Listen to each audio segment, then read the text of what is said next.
Joker படத்தினோட hero. இன்னொன்று பார்த்தீங்கன்னா பேட்டையில் கூட இவர் ஒரு சின்ன ரோல் பண்ணியிருப்பார். அதாவது என்னென்னா சமீபத்தில் ராம்கோபால் வர்மா வந்து ஒரு பேட்டி கொடுத்துருக்காரு. அதில் வந்து ரஜினிகாந்த் அவர்கள் ஸ்லோ மோஷன்லேயே பாதி படத்தில் நடிச்சிருவார். ஸ்லோ மோஷன் இல்லைன்னா யோசிச்சு கூட அவர் இதுவரையும் வந்துருப்பாரான்னு எங்களால் யோசிச்சு கூட பார்க்க முடியல. பட் அவர் அப்படி நடந்தாலும் அவரை வந்து பூஜிக்கிறதுக்கு ரசிகர்கள் இருக்காங்க அப்படிங்கிற மாதிரி ஒரு பேட்டி கொடுத்ததாக ஒன்று போகுது. அது நியூஸ் சேனல்லாம் எப்படி போட்டிருக்காங்கன்னா ரஜினியை தாக்கிய ராம்கோபால் வர்மா இந்த மாதிரிலாம் நான் சொன்னது உங்களுக்கு புரிஞ்சிருக்கும். அதுக்கப்புறம் அவர் சொல்கிறாரு அதே பேட்டியில், அதாவது அவர் ஸ்லோ மோஷன்லேயே போனாலும் அவரை கொண்டாடுவதற்கு ரசிகர்கள் இருக்காங்க அப்படிங்கிற மாதிரி அவர் சொல்கிறார். அது அவருடைய கருத்து. இங்கே இவர் என்ன சொல்லியிருக்காருங்கிறது நம்ம வந்து நெகட்டிவான விஷயங்களுக்கு ரொம்ப அதிகமாக நம்ம ரியாக்ட் பண்ணுவோம். பாசிட்டிவான விஷயங்களை கண்டுக்காமல் போயிட்டே இருப்போம். நம்ம சேனலில் கண்டுக்காத போகிறீங்களா? அந்த மாதிரி தான் சும்மா சொன்னேன். சரி, அது பெருசாக யாரும் பார்க்குறதில்ல, கமெண்ட்ஸ் பண்ணுறதில்ல, ஷேர் பண்ணுறதில்ல.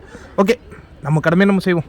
என்ன சொல்லியிருக்காரு அப்படின்னா, இவர்கிட்ட அந்த சினிமா பையன் தான் கேள்வி கேட்குறான். அதாவது நடிப்பு அப்படின்னு வந்தாலே அது கமலஹாசன் தான் சொல்லிடுறாங்க. ரஜினி அந்தக்கிட்ட அந்த மாதிரி நடிப்பு குவாலிட்டி இருக்கு. ஆனால் என்ன தம்பி நீ பேசிக்கிட்டு இருக்க? தளபதினு ஒரு படம் இருக்குது, அது போய் பாரு. அதில் ஜெய்சங்கரும் சூப்பர் ஸ்டார் ரஜினிகாந்த் அவர்களும் ஒரு பேசுகிற அந்த கான்வர்சேஷன் இருக்கும். நடிப்புனா இப்படி தான் இருக்கணும்னு ஆக்டிங் ஸ்கூலில் அதுதான் சிலபஸ். இதெல்லாம் தெரியாத நீங்களாம் உட்காந்து பேசிகிட்டு இருக்கீங்களே அப்படின்ட்டு இந்த சீன் நீங்கள் பார்த்துருப்பீங்க தளபதி படத்தில். அதாவது